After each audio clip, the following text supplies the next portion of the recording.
Good evening everyone and welcome to IFS। I am Shivangi Tayal और आज के लेक्चर में हम डिस्कस करने वाले हैं लॉजिकल डिडक्शन। हमारा जो चैप्टर रहेगा वो है लॉजिकल डिडक्शन। जैसे आपको पता है कि जो जनरल एप्टीट्यूड है वो काफ़ी इंपॉर्टेंट है, गेट एग्जाम हो, CSIR नेट एग्जाम हो। जो हमारा जनरल एप्टीट्यूड होता है, अगर आप उसमें अपने मार्क्स गेन कर लेते हैं तो आप CSIR नेट या गेट में अपनी जो रैंक है वो सिक्योर कर लेते हैं।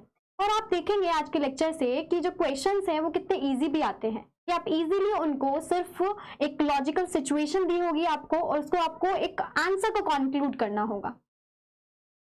ओके, तो आज के लेक्चर में हम देखेंगे कि कैसे लॉजिकल डिडक्शन के किस टाइप के क्वेश्चंस आते हैं, उनको हमें कैसे अप्रोच करना चाहिए। ओके, सो आप जल्दी से आ जाइए जैसे हम अपना लेक्चर स्टार्ट कर सके। आपको मेरे साथ क्वेश्चन सॉल्व करने हैं। मैं आपको क्वेश्चन दिखाने के बाद 2 मिनट का टाइम दूंगी, आपको वो क्वेश्चन सॉल्व करना है और करेक्ट ऑप्शन आपको कमेंट बॉक्स में बताना है।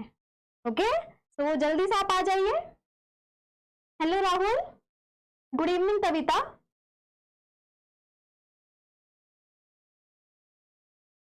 लॉजिकल डिडक्शन में ऐसा सच कोई थ्योरी नहीं है, पर हमारे काफी टाइप के क्वेश्चंस होते हैं लॉजिकल डिडक्शन में। जैसे ब्लड रिलेशन का क्वेश्चन आता है, जैसे सिटिंग अरेंजमेंट का। सिटिंग अरेंजमेंट में भी अलग अलग, जैसे एक होगा राउंड टेबल पर क्वेश्चन आएगा, दूसरा होगा कि एक लीनियर फॉर्म में क्वेश्चन आएगा।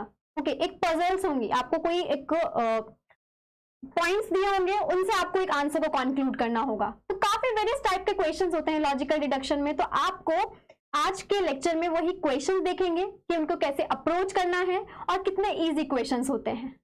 ओके,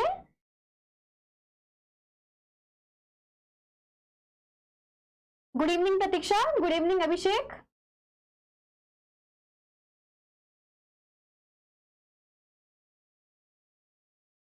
आ जाइए आप जल्दी से, हम अपना लेक्चर स्टार्ट करते हैं।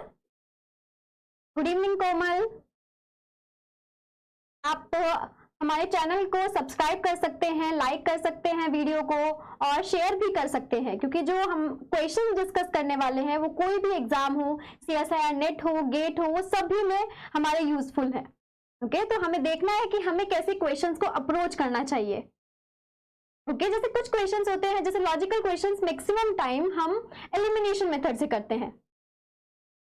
ओके, तो वो आज हम देखेंगे क्वेश्चंस में अपने, तो आप जल्दी से आ जाइए। ओके, हम स्टार्ट करते हैं। जैसे मैंने आपको बताया कि जो हमारे लॉजिकल डिडक्शन चैप्टर है उससे हमारे 3 टाइप के क्वेश्चंस पूछते हैं। ठीक है, फर्स्ट है sitting arrangement, second blood relation and third puzzle. Okay, ये 3 टाइप के क्वेश्चंस हमारे गेट में लॉजिकल डिडक्शन से पूछे जाते हैं। ओके, तो हमें देखो इसमें कोई मैथ्स नहीं है। लॉजिकल डिडक्शन में आप इजीली सॉल्व कर सकते हो इन क्वेश्चंस को। इसमें क्या होता है, एक लॉजिकल सिचुएशन दी होती है आपको, टोटली लॉजिकल सिचुएशन होती है, उसको आपको सॉल्व करके एक आंसर को टिक करना होता है, दैट्स इट, और आपको कुछ नहीं करना। ओके, सो आप जल्दी से आ जाइए। ओके, हम फर्स्ट अपना क्वेश्चन देखते हैं कि हमारा फर्स्ट क्वेश्चन क्या है। ओके, आपको इसको सॉल्व करना है। इस क्वेश्चन को सॉल्व कीजिए और फिर मैं आपको बताऊंगी कि क्या ट्रिक थी इस क्वेश्चन में, कैसे हम इजी वे में इस क्वेश्चन को सॉल्व कर सकते थे। ओके, सो आपका टाइम स्टार्ट करते हैं। आप जल्दी से अपना इस क्वेश्चन को सॉल्व कीजिए, फिर मैं इस क्वेश्चन का हिंट देती हूँ आपको।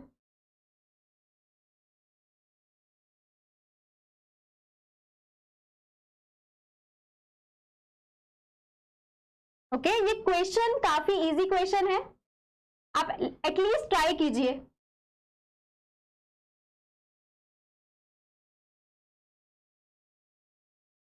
इस क्वेश्चन में अगर मैं आपको एक हिंट भी देती हूं तो हिंट क्या होगा, हिंट ये होगा कि जो यहाँ पर हरी, सीता, इरफान और सायरा दिए हुए हैं वो चारों लोग 1 जनवरी को बॉर्न हुए हैं।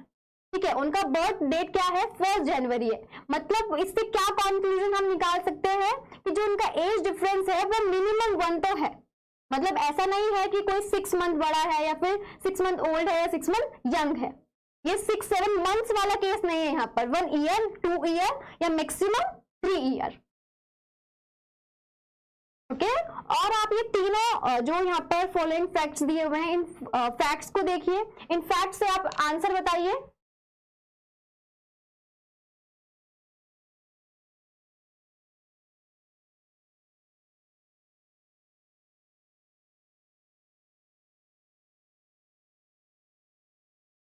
बहुत इजी क्वेश्चन है, आप एटलीस्ट ट्राई कीजिए।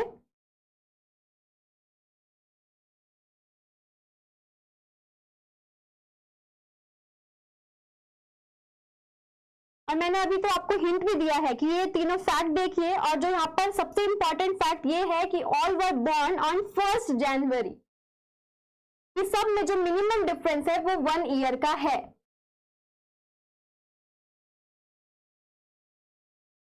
ओके आप इसका ऑप्शन करेक्ट बताइए कौन सा होगा। पंकज एक बार फिर से चेक कीजिए, आप कुछ मिस्टेक कर रहे हो।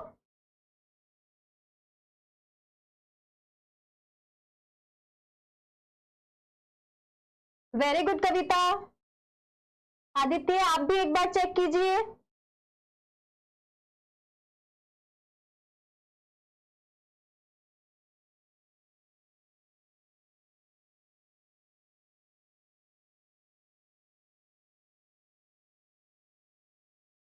ओके हम देखते हैं कि इस क्वेश्चन को हम कैसे सॉल्व कर सकते थे। ओके देखो, फर्स्ट दिया हुआ है Hari, Geeta, Irfan and Saira are siblings. Okay that is brothers and sisters, all were born on 1st January. The age difference between any two successive siblings that is born one after another is less than 3 years. जो ये वाला यहाँ पे conclusion था, इससे हमने conclusion निकाला था कि जो इनमें एज डिफरेंस है वो मिनिमम 1 ईयर है। यहाँ पे मैंने दे दिया कि the age difference between any two successive sibling is less than 3 year. मतलब कि जो इनकी एज है वो या तो 1 ईयर डिफरेंस है, 1 या 3 के बीच में है, जो भी इनमें एज डिफरेंस है इन चारों में। ओके ऐसा नहीं है यहाँ पर कि कोई 6 मंथ्स ओल्ड है या 6 मंथ्स यंग है, सब में या तो 1 ईयर का गैप है या मैक्सिमम 3 ईयर का, उससे ज्यादा नहीं है। 1 से कम नहीं है, 3 से ज्यादा नहीं है। ठीक है, एक कंक्लूजन ये निकला। नेक्स्ट है, हम यहाँ पर पॉइंट्स बनाते हैं कि पॉइंट क्या दिए हैं। फर्स्ट है कि Hari's age plus Geeta's age is greater than Irfan age plus Saira's age. अगर मैं जो हरी है उसकी एज को h कंसिडर कर लेती हूँ, गीता की एज को g कंसिडर कर लेती हूँ, इरफान की एज को I एंड सायरा की एज को s। ओके तो अब मैं देखते हैं कि यहां से क्या हमारा पॉइंट निकलेगा। फर्स्ट है कि h plus is greater than I plus s। Okay एक कंक्लूजन हमारा ये आया। सेकेंड कंक्लूजन क्या देखते हैं, the age difference between Sita and Saira is 1 year. जो सीता और सायरा है उनका जो एज डिफरेंस है वो सिर्फ 1 ईयर है। अब या तो हमारा g minus S equals to 1 हो सकता है और minus g is equals to 1 हो सकता है। मतलब इनकी जो एज डिफरेंस है वो 1 है। अब ये नहीं पता हमें कौन बड़ा है इसमें कौन छोटा है। नेक्स्ट दिया हुआ है कि however Geeta is not oldest. जो गीता है वो सबसे छोटी नहीं है and Saira is not youngest, तो इसलिए हमें कोई पता नहीं है कौन बड़ा है कौन छोटा है। तो हमने दोनों कंडीशन लिख लिया कि अगर गीता बड़ी होती है या फिर सीता बड़ी होती है, सायरा बड़ी होती है। करेक्ट। सेकंड पॉइंट हमारा ये आया। थर्ड पॉइंट क्या आ रहा है यहां से आपका, नो ट्विंस, कि कोई भी इन चारों में से एक दिन नहीं हुआ है। मतलब कोई भी दो, ट्विंस का मतलब क्या है कि दो लोग एक ही दिन बॉर्न हुए हैं, पर ऐसा नहीं है। चारों ऐसा उनमें एज डिफरेंस है, कुछ ना कुछ एज डिफरेंस है, ऐसा नहीं है कि दो लोग एक ही दिन पैदा हुए हैं। करेक्ट। अब अगर इस क्वेश्चन को हम इन तीनों पॉइंट से एक इनका ऑर्डर निकालने जाएंगे तो काफी टाइम लग जाएगा। हम इस क्वेश्चन को अब ऑप्शन से डिस्कार्ड करते हैं। क्वेश्चन में क्या बोला है, in what order were they born oldest first, कि सबसे पहले हमें सबसे बड़ा लगाना है, देन उसके बाद उससे छोटा, उससे छोटी एज वाला, फिर उससे छोटी एज वाला एंड देन सबसे छोटी एज वाला। ऐसे इस ऑर्डर में हमें इसका सीक्वेंस लगाना है। करेक्ट।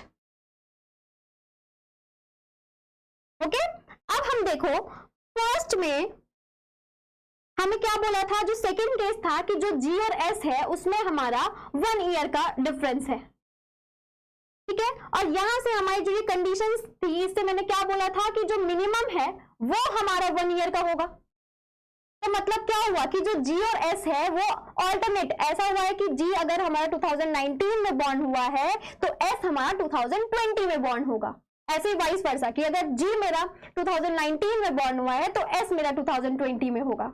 मतलब क्या है कि उनका एज डिफरेंस, जो उनका एज डिफरेंस है वो सिर्फ 1 है, तो वो आगे पीछे है, तो एस और जी हमेशा साथ में आने चाहिए। तो फर्स्ट ऑप्शन मेरा इसलिए डिस्कार्ड हो जाएगा क्योंकि उसके बीच में मेरा आई आ गया है। और यहाँ पे हमें यह भी पता है कि जो इनका डिफरेंस है, एज डिफरेंस बीच में है, वो मिनिमम 1 ईयर का है। ऐसा नहीं है कि कोई 6 मंथ्स ओल्ड है या 6 मंथ्स यंग है, करेक्ट। तो यहाँ पे हमारा फर्स्ट ऑप्शन डिस्कार्ड हो गया। थर्ड ऑप्शन देखते हैं। अगर थर्ड ऑप्शन मेरा करेक्ट होता है तो मतलब जो आई है वो आई मेरा बड़ा होगा जी से, ठीक है। आई की जो एज होगी वो मेरी जी से बड़ी होगी और एस की एज मेरी किससे बड़ी होगी, एच की से एज से बड़ी होगी। और इन दोनों को मैं कंबाइन कर देती हूं तो मेरा क्या मिलता है, I plus S is greater than G plus H, and this is a contradiction. क्यों? क्योंकि हमें क्या गिवन है कि h plus S is greater than i plus S, और हमारा आया क्या कि i plus S is greater than g plus H. तो थर्ड ऑप्शन भी हमारा डिस्कार्ड हो गया। ओके, नाउ फोर्थ ऑप्शन, अगर मेरा फोर्थ ऑप्शन करेक्ट होता है तो जो i है, i क्या होगा हमारा ग्रेटर देन h होगा, एंड s क्या होगा आपका ग्रेटर देन g होगा, ठीक है। और मैं इन दोनों को साथ में कंक्लूड करती हूं तो मेरा क्या बनेगा, i plus S is greater than g plus, and this is again contradiction क्योंकि हमें दिया क्या है कि h plus S is greater than i plus S. तो हमारा फोर्थ ऑप्शन भी डिस्कार्ड हो गया।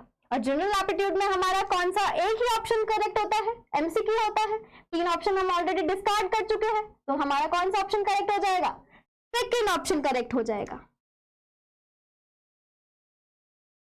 ओके, समझ में आया आपको?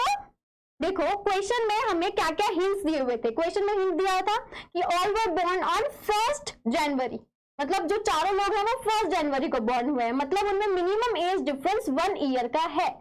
सेकंड दिया था कि जो एज डिफरेंस है बिटवीन एनी 2 सक्सेसिव सिबलिंग में वो लेस देन 3 ईयर का है, ठीक है। फिर फर्स्ट पॉइंट दिया कि h plus S is greater than i plus ji,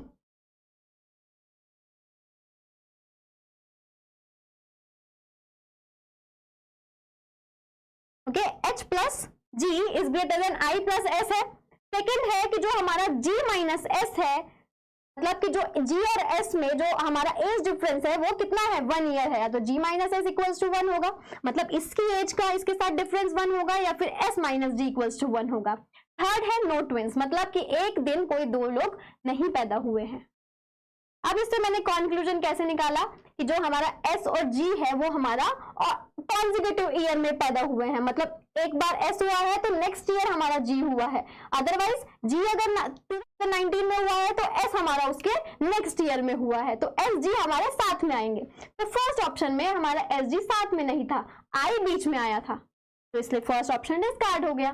third option क्यों डिस्कार्ड हुआ, जो हम अगर मेरा फर्स्ट ऑप्शन करेक्ट होता तो i की एज ग्रेटर होती g से एंड s की एज मेरी ग्रेटर होती h से, इन दोनों को मैंने कंबाइन किया तो मेरी ये condition I, and this is a contradiction. क्यों, हमें कंडीशन दी हुई है ये वाली। सेम फॉर फोर्थ ऑप्शन, तो correct option is second. Okay, next question देखते हैं। आप भी रेडी हो जाइए नेक्स्ट क्वेश्चन के लिए, ओके, और जल्दी से आपको आंसर बताना है। ओके, आप जल्दी से इसका आंसर बताइए कि क्या होगा।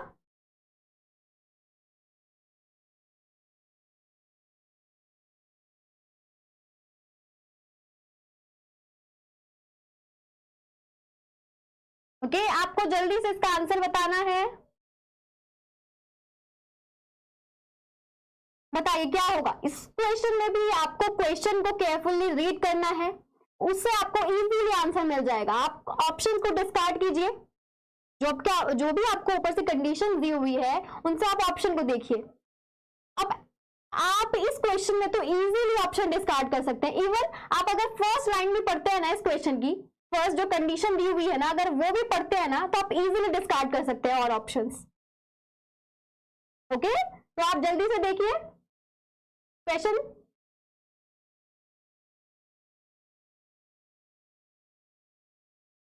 गुड इवनिंग खुशबू।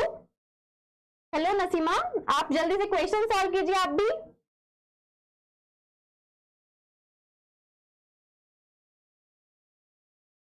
इस क्वेश्चन में कुछ नहीं करना है आपको, आप क्वेश्चन रीड कीजिए। अगर आप क्वेश्चन का फर्स्ट स्टेटमेंट है वो भी रीड करते हैं तो भी आप ऑप्शन को डिस्कार्ड कर सकते हैं। ओके, तो स्टार्ट कर कीजिए आप जल्दी से सॉल्व करना। एटलीस्ट आप आंसर दीजिए, वो गलत हो जाए पर आप आंसर दीजिए, एटलीस्ट ट्राई कीजिए क्वेश्चन को। ओके, क्योंकि जनरल एप्टीट्यूड में हमारा जो मोस्ट इंपॉर्टेंट पार्ट होता है वो होता है प्रैक्टिस। ओके, जनरल एप्टीट्यूड में अगर आप चाहते हैं कि आप गेट एग्जाम में एप्टीट्यूड से 7 to 8 मार्क्स गेन करना चाहते हैं तो आपको प्रैक्टिस करना होगा। ओके, तो आप जल्दी से इसका आंसर बताइए, क्या होगा आंसर? बहुत इजी क्वेश्चन है ये, कुछ नहीं करना है आपको इसमें, सिर्फ आप लाइन देखिए और बताइए। पूजा, इस क्वेश्चन को सॉल्व करो, आंसर बताओ क्या होगा इसका आंसर।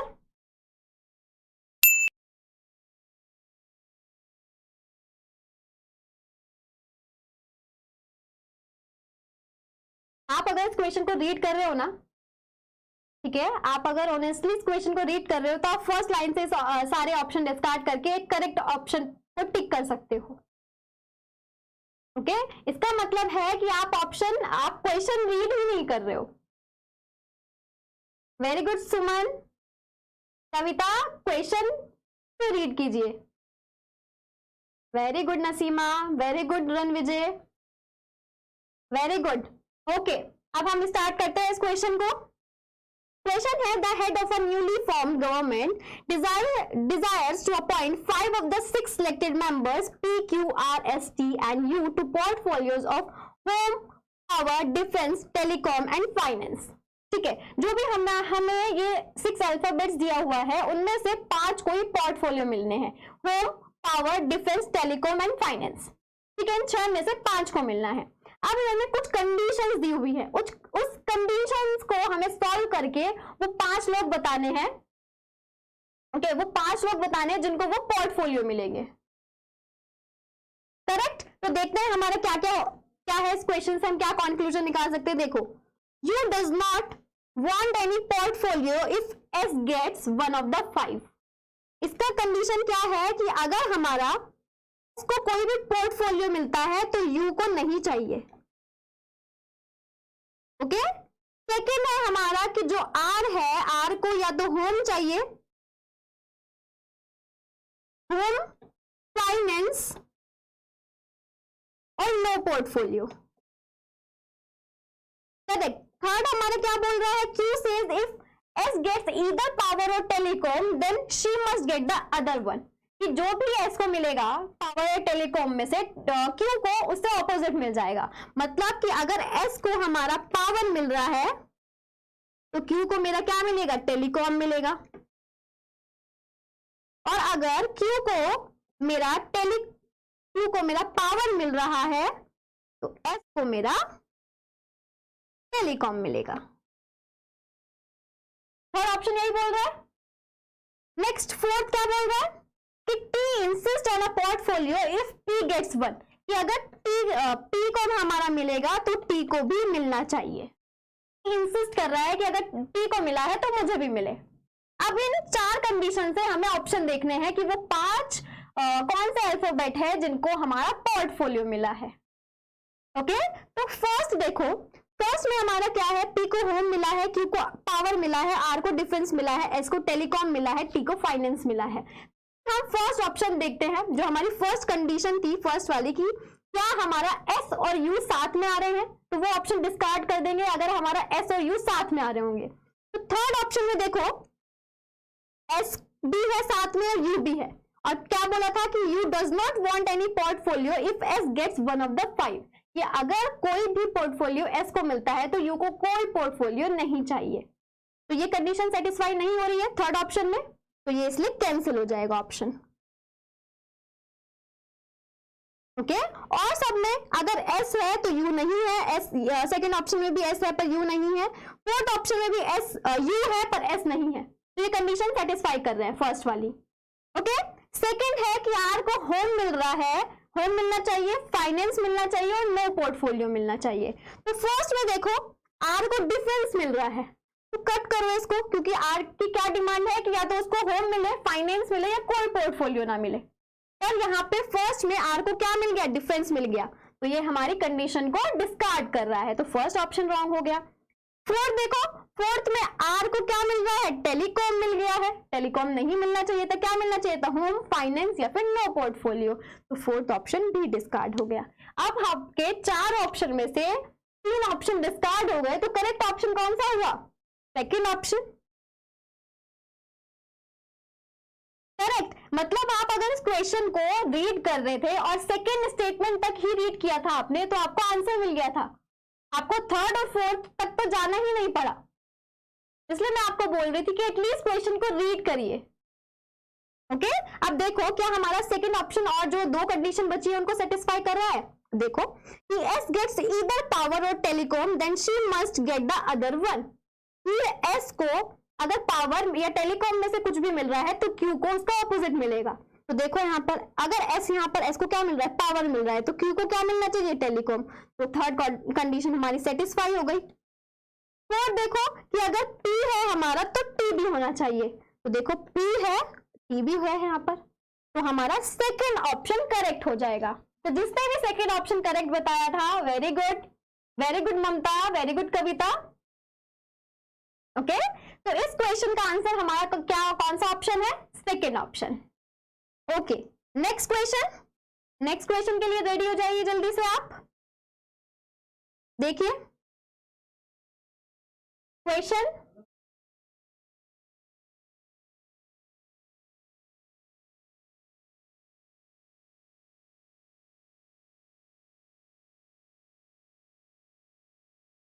ओके आप ये क्वेश्चन जल्दी से सॉल्व करके इसका आंसर बताइए, बताइए इसका answer. There are 5 buildings called V, W, X, Y and Z in a row, not necessarily in that order। तो इन्होंने कंडीशंस दी हुई है, बस आपको क्या करना है, इन कंडीशंस को एक फॉर्म में लगाना है, और फिर जो इन्होंने बोला है कि which is the building in the middle, और ये बताना है। कितना इजी क्वेश्चन है, सिर्फ आपको डायरेक्शंस की नॉलेज हो कि किस साइड नॉर्थ है, किस साइड साउथ है एंड ईस्ट और वेस्ट, आप इजीली इस क्वेश्चन को सॉल्व कर सकते हो। ओके तो जल्दी से आप इस क्वेश्चन को सॉल्व कीजिए।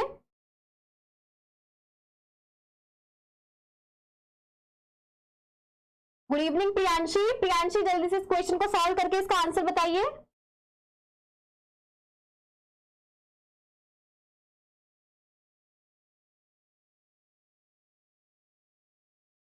देखो इसमें हिंट में ये बोलूंगी मैं कि आप इसको जैसे ऐसे हम सॉल्व करते हैं ना ऐसे क्वेश्चंस, इधर क्या है हमारा, ईस्ट, वेस्ट, नॉर्थ और साउथ, ऐसे ना लिखकर इसको पॉइंट्स में बनाइए, first point, second point, third point, and then तीनों पॉइंट को कंबाइन करके आपको आंसर मिल जाएगा। ओके अगर आप ऐसे करने जाएंगे ना तो आप थोड़ा सा कंफ्यूज हो सकते हैं, तो इस क्वेश्चन का हिंट यही है कि आप ऐसे ड्रॉ कीजिए किस साइड वेस्ट है किस साइड ईस्ट है, और ऐसे पॉइंट्स में लिखिए और फिर उसको कंबाइन कर दीजिए, तो आपको पता चल जाएगा कि मिडल में हमारी कौन सी बिल्डिंग है। ओके तो जल्दी से आप इसका आंसर बताइए। वेरी गुड वर्तिका, वेरी गुड सुमन, और स्टूडेंट्स भी जल्दी से इसको सॉल्व कीजिए, आपका टाइम जा रहा है, जल्दी से सॉल्व कीजिए।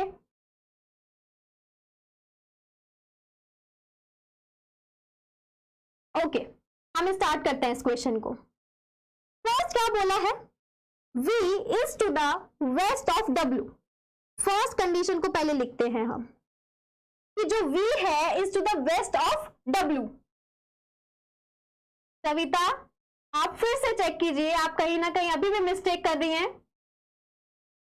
ओके, फर्स्ट है कि V is to the west of W। इससे आप क्या कंक्लूजन निकालेंगे कि जो हमारा V इस साइड है एंड W इस साइड है, मतलब W के जो V है हमारा is to the west of W, कि अगर मेरा W यहां पर है तो V उसके वेस्ट में है।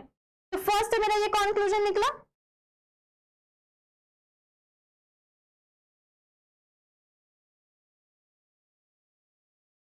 ओके, फर्स्ट हो गया। Z is to the east, अगर मैं Z को लिखती हूं ऐसे, बीच में लिखा मैंने Z को, Z जो है वो कहां है हमारे, is to the east of X, कि X के ईस्ट में है, तो मतलब X यहां है और इसके ईस्ट में मेरा Z है। ठीक है, अब and the west of V, जो अब ये आगे का सेंटेंस कंटिन्यू हुआ है ना, वो किसके बारे में बात कर रहा है, Z के बारे में बात कर रहा है। ठीक है, कि जो Z है वो कहां है अब मेरा, is to the west of V, तो V अगर मेरा यहां है तो Z मेरा यहां होगा। करेक्ट। थर्ड है W is to the west of Y, जो W है हमारा वो इज टू द वेस्ट है ऑफ Y का, अगर मेरा Y यहां पर है तो W यहां है। अब मेरी ये तीन कंडीशंस मिल गई, इन तीनों कंडीशंस को आपको बस कंबाइन करना है। देखो कैसे कंबाइन करोगे आप इस कंडीशन को, बोलो कैसे कंबाइन करोगे। देखो, अगर मैं सेकंड कंडीशन में लिखती हूं एस जेड वी, वी के बाद क्या आ रहा है हमारा, वी डब्ल्यू आ रहा है, देन डब्ल्यू के बाद वाई आ रहा है। अगर ये कंडीशन होगी मेरी किसी भी बिल्डिंग की, तो ये सारी कंडीशन सेटिस्फाई हो रही है। मतलब मैंने क्या किया, पहले एक्स जेड वी लिखा, वी के बाद फर्स्ट कंडीशन में क्या आया है, डब्ल्यू आया है, देन थर्ड कंडीशन में डब्ल्यू के बाद क्या आया है, वाई आया है। तो ये मेरा एक सीक्वेंस मिल गया है। तो अब इसमें से आपको क्या फाइंड करना है कि which is the building in the middle, कि मिडल में कौन सी बिल्डिंग है। तो देखो कौन सी है हमारी मिडल में, कौन सी है हमारी, वी है मिडल में। तो हमारा क्या आंसर हो जाएगा, थर्ड ऑप्शन करेक्ट हो जाएगा। Very good Naseema, Kishan very good. Okay, तो मतलब आपको ऐसे क्वेश्चंस आप सॉल्व कर सकते हो, ऐसे क्वेश्चंस आते हैं। अभी जैसे ये हमारे लीनियर फॉर्म में था, आपको सिटिंग अरेंजमेंट भी आता है जो एक राउंड टेबल पे होता है। ओके, तो इस क्वेश्चन में बस आपको डायरेक्शंस का देखना था। जैसे इसमें बोला था V is to the west of W, तो मतलब W के वेस्ट में हमारा V है। देन यहाँ पे ये जो एंड दिया हुआ है, ये एंड हमारा इस Z के बारे में ही बता रहा है, जो इससे आगे सेंटेंस है कि Z is to the west of V but Z is to the east of X, तो हमारा सेकेंड कंडीशन आया। थर्ड था कि W is to the west of Y, तो हमारा थर्ड कंडीशन आया। इनको जब मैंने कंबाइन किया तो मुझको क्या पैटर्न मिला, ये X Z V W Y। Okay, इससे हम इजीली बता सकते हैं कि मिडिल में हमारी कौन सी बिल्डिंग है, हमारी मिडिल में V है, तो हमारा थर्ड ऑप्शन करेक्ट हो जाएगा। ओके, सो स्टार्ट करते हैं नेक्स्ट क्वेश्चन। आप भी रेडी हो जाइए जल्दी से नेक्स्ट क्वेश्चन के लिए। ओके, नेक्स्ट क्वेश्चन, अब इसको सॉल्व करिए आप जल्दी से, इसका आंसर बताइए।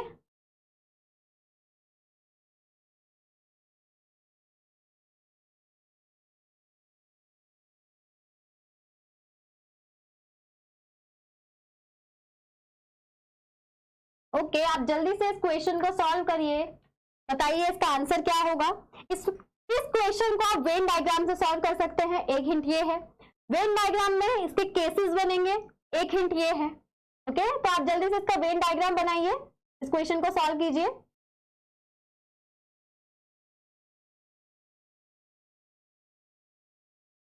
आपके साथ साथ मैं भी बनाती हूँ वेन डायग्राम।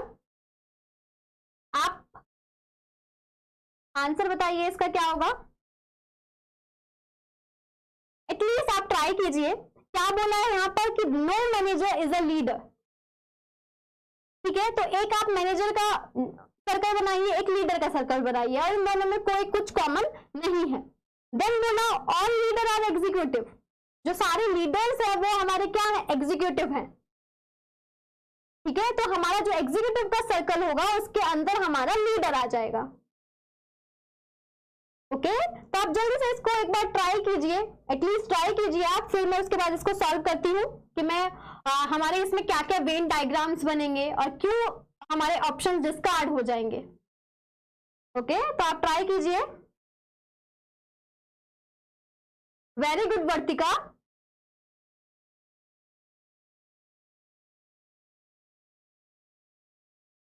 सुमन एक बार आप चेक कीजिए, आप कुछ मिस्टेक कर रहे हो, आपका शायद कोई एक पॉसिबल केस जो है वेन डायग्राम का वो छूट गया है।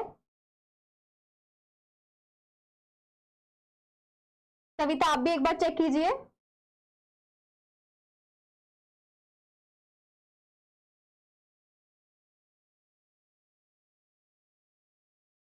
नसीमा, कविता, शायद आप एक जो वेन डायग्राम्स है उनमें से कोई ना कोई एक पॉसिबिलिटी को नहीं ले पा रहे हैं। ओके तो एक बार आप ट्राई कीजिए फिर से, वेन डायग्राम्स के पॉसिबल केसेस सब बना के देखिए। वेरी गुड प्रार्थना, वेरी गुड कोमल, रन विजय आप भी चेक कीजिए।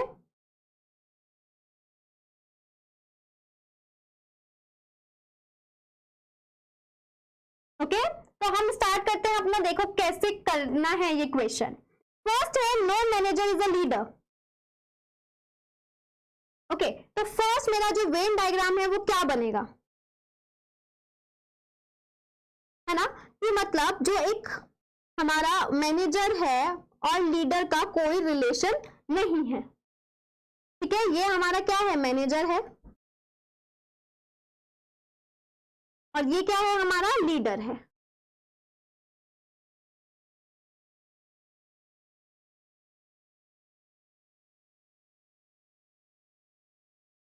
ठीक है, अब नेक्स्ट दिया है ऑल लीडर्स आर एग्जीक्यूटिव, मतलब कि जो हमारे सारे लीडर्स हैं वो एग्जीक्यूटिव के अंदर आ गए।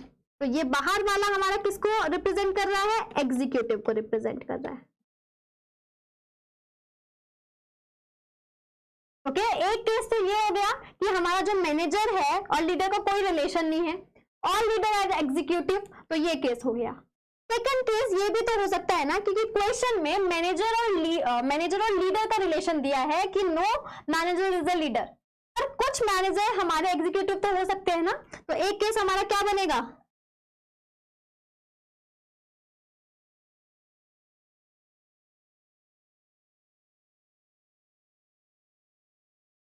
ये हमारा कौन सा है, मैनेजर है, और ये हमारा क्या है, लीडर है, और ये हमारा एग्जीक्यूटिव है। तो एक केस आपका ये बन गया। थर्ड केस आपका क्या बनेगा कि आपके ये बाहर हमारा पूरा एग्जीक्यूटिव है, ये पूरा मैनेजर है और ये पूरा लीडर है।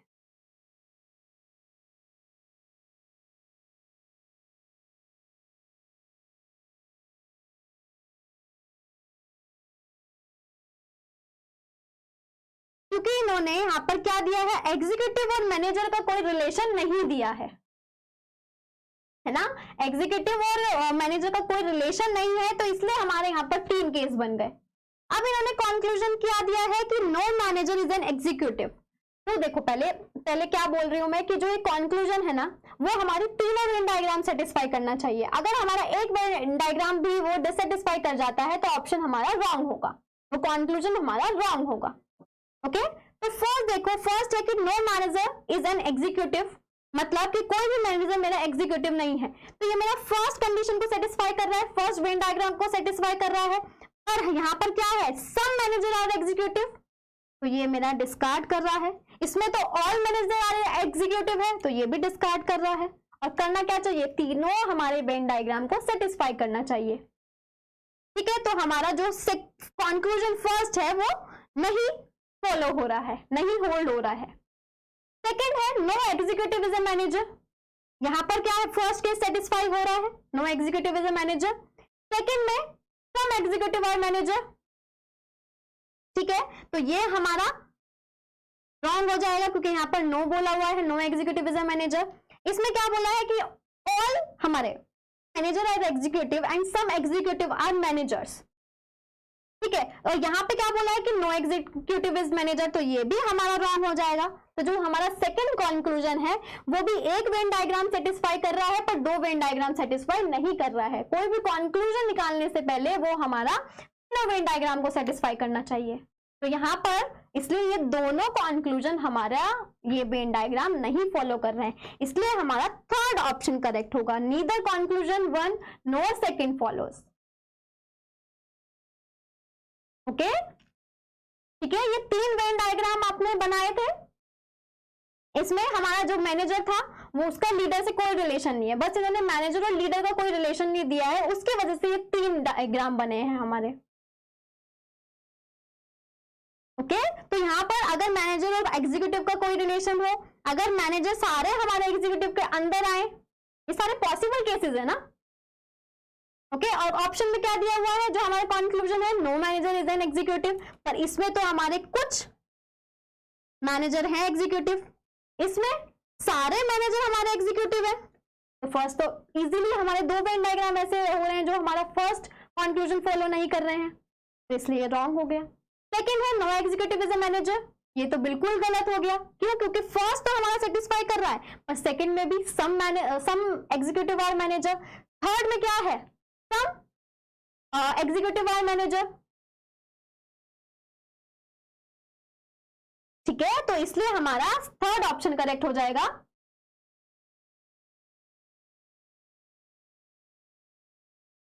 नसीमा देखो, जो हमारा थर्ड डायग्राम है ये क्यों सेटिस्फाई हो रहा है, देखो फर्स्ट क्या था, no manager is a leader. ठीक है, तो यहाँ पे हमारा मैनेजर और लीडर का तो कोई रिलेशन नहीं है इस डायग्राम में, और सेकंड था all leaders are executive. Okay, तो सारे लीडर्स को मैंने एग्जीक्यूटिव के अंदर रख दिया। ठीक है, अब ये मैनेजर हमारा बाहर भी हो सकता है, कुछ एग्जीक्यूटिव से रिलेशन भी हो सकता है, और सारे एग्जीक्यूटिव से तो रिलेशन हो सकता है ना, पॉसिबिलिटी है ऐसे वेन डायग्राम की भी। ओके, सो इसलिए हमारा थर्ड ऑप्शन करेक्ट हो जाएगा, neither conclusion one nor second follows. Okay, next question देखते हैं। नेक्स्ट क्वेश्चन आप जल्दी से सॉल्व कीजिए, ब्लड रिलेशन क्वेश्चन पर है, काफी इजी क्वेश्चन है, आप इजीली इसको सॉल्व कर सकते हैं। ओके, जल्दी से स्टार्ट कीजिए इस क्वेश्चन को। ब्लड रिलेशन क्वेश्चन है। अगर आप इस क्वेश्चन का, मैं हिंट देती हूं कि अगर आप इस क्वेश्चन का डायग्राम बनाएंगे, डायग्राम से यह क्वेश्चन आपका ऐसे चुटकी में सॉल्व हो जाएगा, आपका कुछ ही सेकंड्स में क्वेश्चन सॉल्व हो जाएगा अगर आप डायग्राम से इस क्वेश्चन को सॉल्व करेंगे। ओके,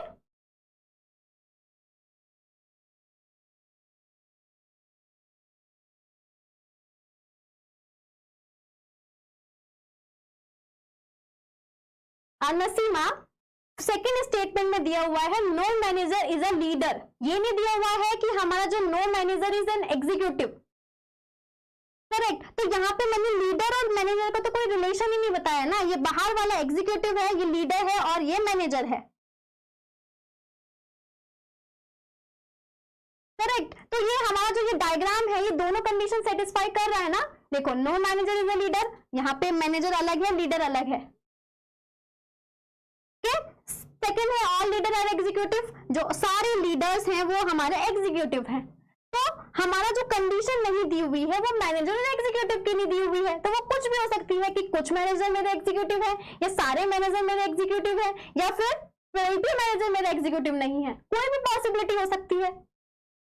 जैसे आप फर्स्ट और सेकंड ले रहे हो, ऐसे ही थर्ड लेना है कि क्या पता हमारे सारे मैनेजर एग्जीक्यूटिव हो, क्योंकि मैनेजर और एग्जीक्यूटिव का तो कोई रिलेशन ही नहीं है ना हमारे पास। करेक्ट, समझ में आया आपको नसीमा? ओके, वेरी गुड वर्तिका। अब कीजिए इस क्वेश्चन को सॉल्व और आंसर बताइए।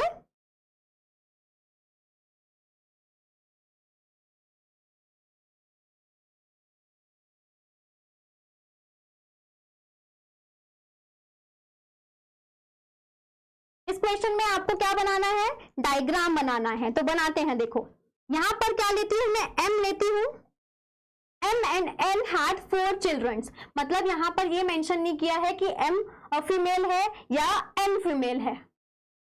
ठीक है, तो हम M प्लस N ले लेते हैं। जो ये प्लस वाला साइन है ना, ये किसको कब डिनोट कर रहा है? ये हमारा साइन डिनोट कर रहा है कि ये हस्बैंड वाइफ है। M is a husband of N और N is a husband of M, कुछ भी हो सकता है, क्योंकि यहाँ पर मेल है, कौन फीमेल है ये मेंशन नहीं है।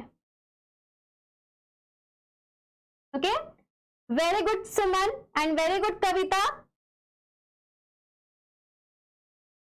ओके, अब देखो जो हमारा N है, अब इसमें मैं डायग्राम बनाती हूं ऐसे कि मेरा एक चिल्ड्रन है P, एक चिल्ड्रन है Q, एक चिल्ड्रन है R एंड एक चिल्ड्रन है S, क्योंकि यहाँ पे क्या दिया हुआ था कि M and N had 4 children, P, Q, R and S, तो मैंने ऐसे डायग्राम बना दिया। ये जो प्लस साइन है ये किसको डिनोट कर रहा है? ये हस्बैंड वाइफ है।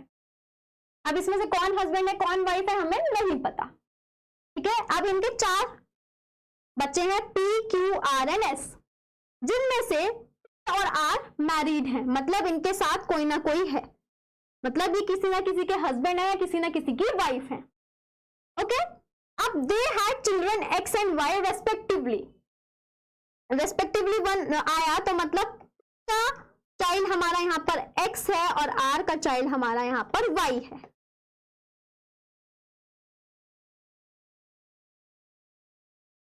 ओके, तो मतलब मैंने यहां से डिनोट कर दिया कि ये मेरा X का चाइल्ड है और ये मेरा Y का चाइल्ड X है और R का चाइल्ड Y है। ओके, देन दिया हुआ है if Y is a legitimate child of W, मतलब यहाँ पर जो ये लेजिटिमेट वर्ड दिया हुआ है इसका मतलब है लीगल, कि जो ये है Y जो है हमारा लीगल चाइल्ड है किसका? W का। अब Y किसका बेटा था? किसका मतलब सन या डॉटर, यहाँ पे कोई मेंशन नहीं है। किसका चिल्ड्रन था? R का। और यहाँ पर क्या दे दिया एक और सेंटेंस में कि ये W का भी चिल्ड्रन है। ठीक है, कि ये लेजिटिमेट चाइल्ड है उसका। तो मतलब क्या है? R और W का कोई रिलेशन है, मतलब R और W आपस में हस्बैंड वाइफ हो सकते हैं। ठीक है, क्योंकि यहाँ पे R का चिल्ड्रन Y दिया, फिर उन्होंने दे दिया कि Y is the legitimate child of W, तो मतलब R और Y यहाँ पर हस्बैंड एंड वाइफ है। ठीक है, अब देखो क्या यहाँ बोला है, which one of the following statement is necessarily false. Necessarily false का मतलब है कि जो बिल्कुल ट्रू हो ही नहीं सकता, मतलब कोई पॉसिबिलिटी ही नहीं है कि वो ट्रू हो जाए। करेक्ट, तो यहाँ पर देखो फर्स्ट है N is the grand mother of Y। Okay, M is the grand mother of Y है, तो क्या है? ये तो पॉसिबल है, क्योंकि M अगर मेरा क्या होगा? फीमेल होगा, तो क्या हो जाएगी? M हमारी ग्रैंड मदर हो जाएगी इस Y की, तो फर्स्ट ऑप्शन करेक्ट है। R is the father of Y, ये तो हमें क्वेश्चन में ही गिवन था। अब क्योंकि यहाँ पे मेल और फीमेल नहीं गिवन है तो R फादर हो सकता है, पॉसिबिलिटी है, क्योंकि यहाँ पे नेसेसरीली फॉल्स बोला है और यहाँ पे ये मेंशन ही नहीं किया है कि कौन मेल है कौन फीमेल है। R हमारा फादर हो सकता है Y का, ये भी ट्रू हो गया। ठीक है, अब बोला है W is the wife of R, तो ये भी पॉसिबिलिटी है, W is the wife of R, ये भी ट्रू हो गया। W is the wife of P, क्या ये पॉसिबल है कि W हमारा वाइफ होगा P का? P नहीं पॉसिबल है, क्योंकि P का चाइल्ड X है, W का चाइल्ड Y है, और जो Y है हमारा वो चाइल्ड किसका है? R का भी है, तो R और Y का ही कोई रिलेशन है, W का कोई रिलेशन नहीं है। तो इसलिए जो मेरा आंसर, करेक्ट आंसर जो होगा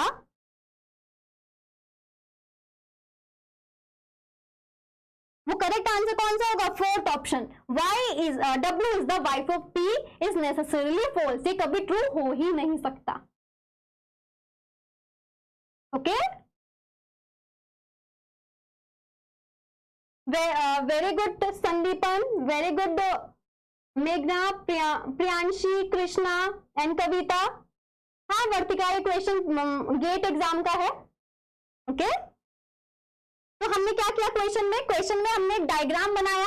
डायग्राम से जब आपने इस क्वेश्चन को देखा तो कितना इजी हो गया क्वेश्चन। ओके, तो हमने क्या किया, यहाँ पर पहले m और n को ड्रॉ किया, उसके बाद उसके 4 हमने चिल्ड्रन बनाए, p, q, r and s बनाया।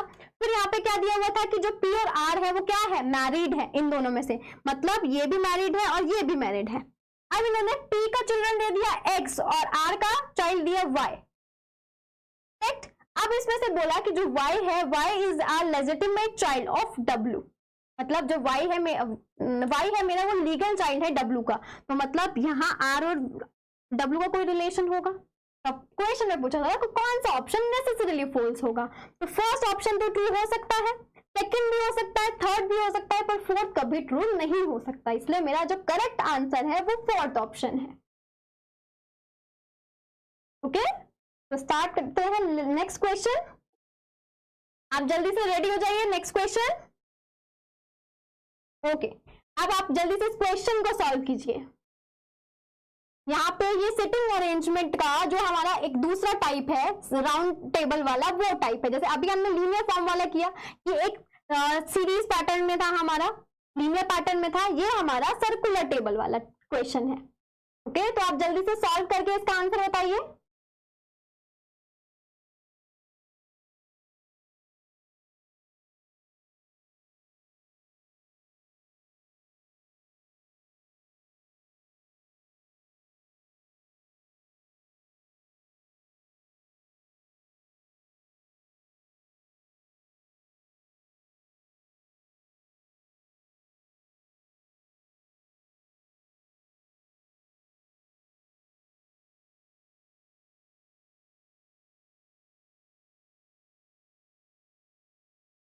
बताइए जल्दी से, इसको ड्रॉ कीजिए। आप ड्रॉ करने के बाद इसका आंसर आपका इजीली आ जाएगा। ओके, क्या है यहाँ पर, S, T, U, V, W, X, Y and Z are seated around the circular table. ये कितने लोग दिए हुए हैं यहाँ पर, 8 लोग दिए हुए हैं। करेक्ट। अब इन्होंने क्या बोला है, T's neighbours are W and V, Z is seated third to the left of T and second to the right of S. U's neighbors are S and Y. T and W are not seated opposite each other. Who is third to the left of V? इसमें आपको पहले एक circle draw करना है, वहां पर आपको 8 points mention करने हैं, फिर आपको ये ड्रॉ करनी है फिगर। जो जो यहाँ पर कंक्लूजन दिया हुआ है, जो भी स्टेटमेंट दिए हुए हैं, वो आपको फिगर में ड्रॉ करने हैं, तो आपका इजीली आंसर आ जाएगा। ओके, तो आप जल्दी से इसका आंसर बताइए।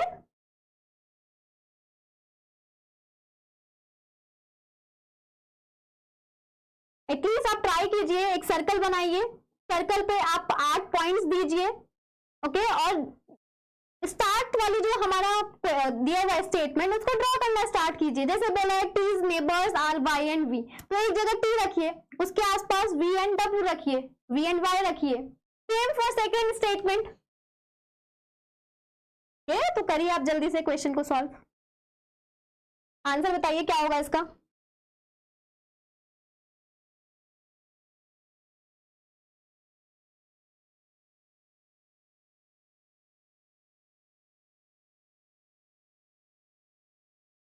संदीपन एक बार चेक कीजिए आप क्या मिस्टेक कर रहे हो।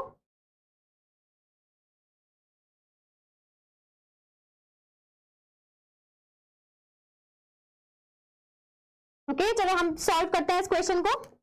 आप भी जल्दी से आंसर बताइए। देखो, ये हमारा सर्कल है, इसमें मैं 8 पॉइंट्स ड्रॉ करती हूं।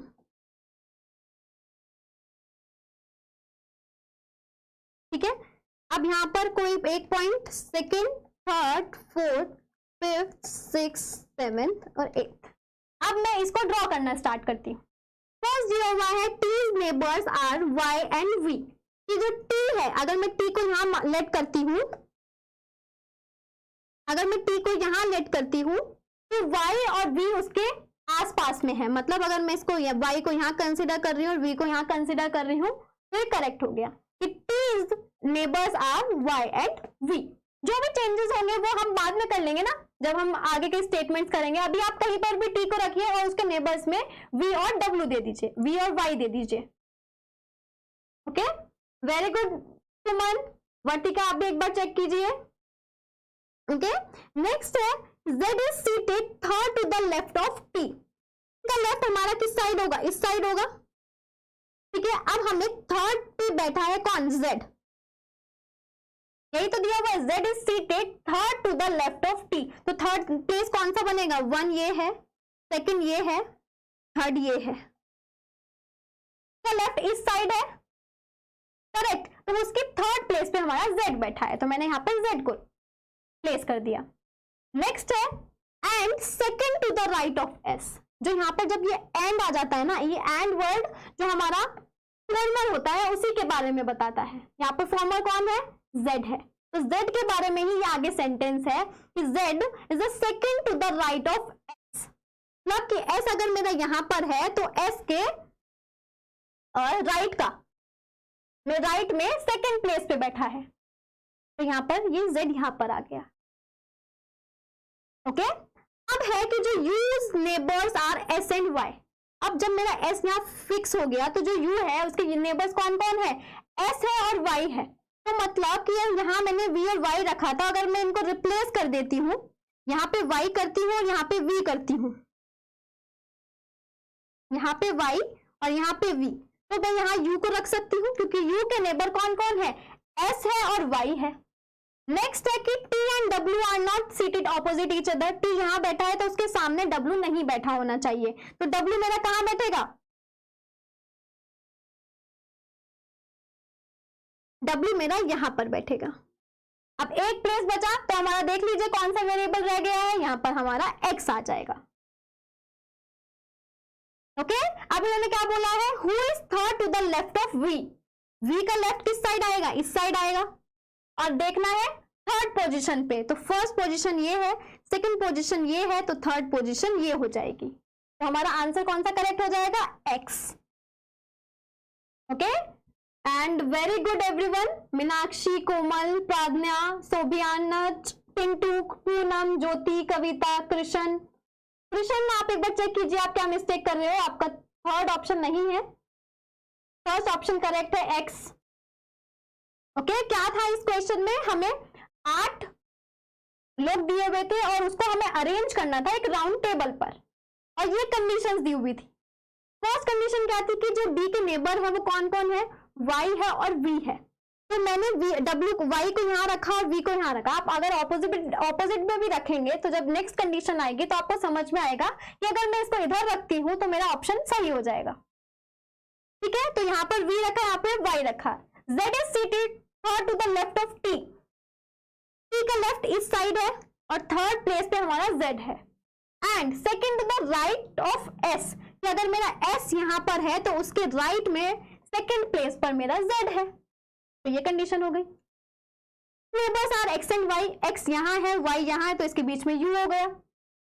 t and w are not seated opposite to each other, तो t यहाँ है तो उसके सामने w नहीं होना चाहिए, तो दो ही प्लेस बचे थे हमारे, ये प्लेस बचा था और ये प्लेस बचा था, तो मैंने यहाँ पे w लिख दिया। अब मेरा एक प्लेस बचा, तो एक प्लेस पर हमारा कौन सा वेरिएबल आ जाएगा, जो हमारा रिमेनिंग है, जो अभी तक अलॉट नहीं हुई है उसको पोजीशन, तो वहां पर x आ गया।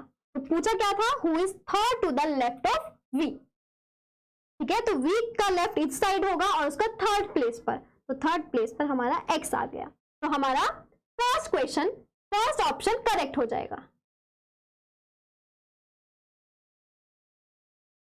ओके, तो आज के जो लेक्चर में हमने गेट के क्वेश्चन थे, कैसे क्वेश्चंस जाते हैं लॉजिकल डिडक्शन पर। लॉजिकल डिडक्शन पर क्वेश्चंस इजी आते हैं, बस पैटर्न चेंज होता है कि कभी ब्लड रिलेशन पर क्वेश्चन पूछा, कभी सिटिंग अरेंजमेंट पे क्वेश्चन पूछा, कभी पजल्स दी हमें कि आपको कुछ अरेंज करना है, कि जैसे आपको कोई भी स्टेटमेंट्स दिए, जैसे हमने अभी होम फाइनेंस का किया था, ये सब पजल्स देते हैं कि आपको एक आंसर को कंक्लूड करना होता है। ओके, तो आज के लेक्चर के लिए इतना ही, होपफुली आपको सब समझ में आया होगा। Okay, so for more updates subscribe our channel and thank you so much for today. Okay.